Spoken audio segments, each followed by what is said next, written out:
விநாயகர் வினைகளை தீர்ப்பவர் என்பது நம் அனைவருக்கும் தெரியும். ஆனால் விநாயகர் சங்கடங்களின் தீர்ப்பவர் என்பது தெரியுமா?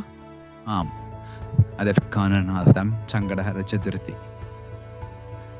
சங்கடஹர சதுர்த்தி என்பது பௌர்ணமிக்கு பிறகும் வரும் 4வது நாள், அதாவது தேய்பிறை சதுர்த்தி.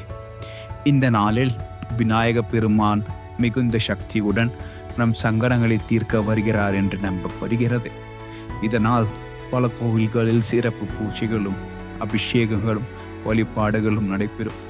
இந்த நாளில் விநாயக பெருமானை நாம் வழிபட நம் சங்கடங்கள் அனைத்தும் நிவர்த்தியாகும் என்பது உறுதி.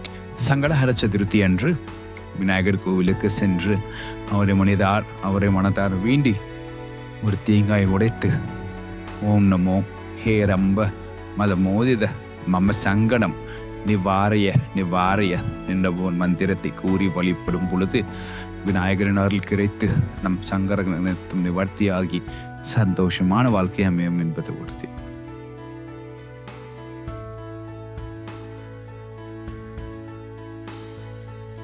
சங்கடஹர சதுர்த்தி எப்பொழுது என்று அறிய எங்களுடைய AI தமிழ் பஞ்சாங்கம் என்ற மொபைல் ஆப்பை யூஸ் செய்யுங்க. ஒவ்வொரு மாதமும் சங்கடஹர சதுர்த்தி அன்று எங்கள் ஆப் உங்களுக்கு நோட்டிஃபிகேஷன் கொடுக்கும். இந்த நோட்டிஃபிகேஷன்கள் உங்களுடைய விநாயக பெருமான் வழிபாட்டிற்கு உறுதுணையாக இருக்கும்.